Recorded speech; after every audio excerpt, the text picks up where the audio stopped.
IHSG kan jatuh karena berita yang MSCI yang menganggap kita kurang transparan dan banyak goreng-gorengan saham segala macam kan, dan persyaratan mereka yaitu supply bersih sama votingnya berapa persen. Ini saya pikir reaksi yang berlebihan karena kan ini baru laporan pertama kan, masih ada waktu eksekusi sampai bulan Mei kan.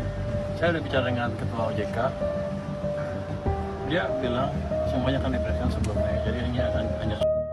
Pasar saham Indonesia diguncang sentimen negatif.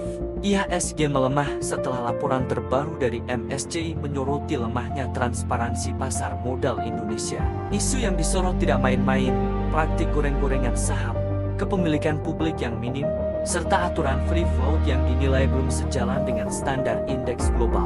Reaksi pasar pun cepat bahkan cenderung panik. Namun pemerintah menilai ini bukan krisis fundamental, melainkan shock sentimen.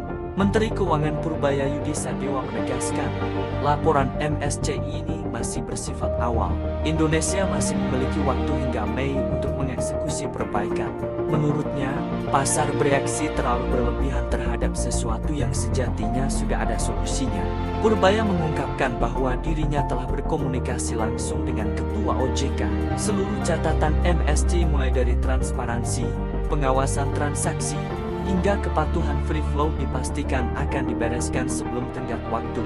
Pesan Purbaya jelas, tidak ada masalah struktural yang fatal. Disinilah poin penting yang sering luput dari investor retail. MSCI tidak sedang menghukum Indonesia. MSCI sedang memberi sinyal peringatan. Negara-negara lain yang kini menjadi market favorit investor global juga pernah melalui fase serupa. Masalahnya bukan apakah Indonesia buruk, tapi seberapa cepat Indonesia memperbaiki diri. Dan pemerintah tampaknya memilih jalur agresif. Tak berhenti di retorika, Purbaya mengumumkan langkah ekstrem, pelantikan dan rotasi sekitar 334 pejabat bea cukai. Ini bukan rotasi kosmetik, ini adalah pembersihan sistem. Wilayah strategis seperti Tanjung Priok, Batam, Semarang, Surabaya, hingga Bali akan diisi orang-orang baru. Pejabat dengan kinerja buruk akan disingkirkan.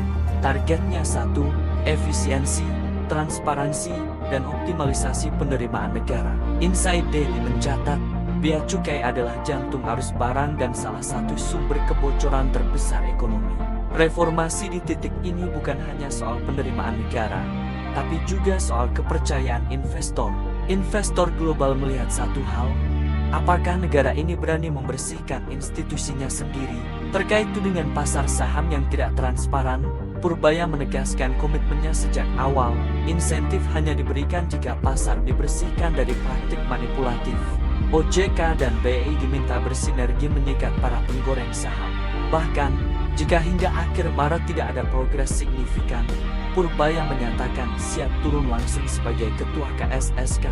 Ini sinyal keras dan jarang terjadi. Ini bukan sekadar ancaman administratif. Ini pesan politik dan ekonomi kepada pemain besar. Era abu-abu di pasar modal mulai ditutup.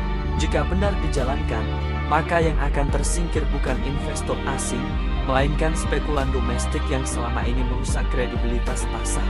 Purbaya menegaskan, fundamental ekonomi Indonesia justru sedang berada dalam fase terbaiknya. Sinkronisasi kebijakan fiskal dan moneter dengan Bank Indonesia kini jauh lebih solid.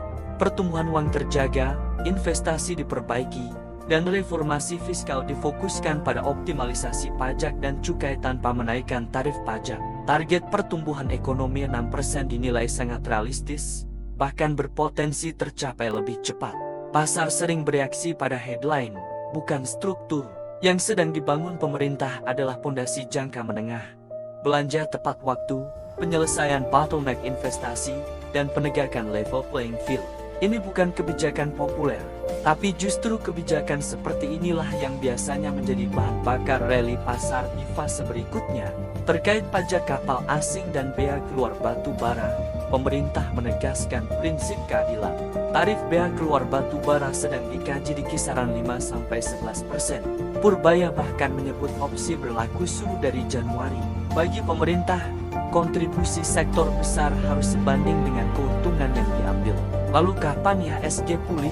Menurut Purbaya, stabilisasi bisa mulai terjadi dalam waktu sangat dekat, bahkan dalam hitungan hari hingga minggu.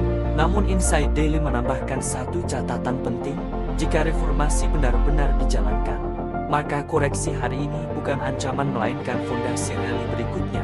Pasar bisa jatuh karena berita, tapi pasar selalu naik karena fundamental. Dan saat ini, pertaruhan Indonesia bukan di indeks, melainkan di keberanian membersihkan sistemnya sendiri.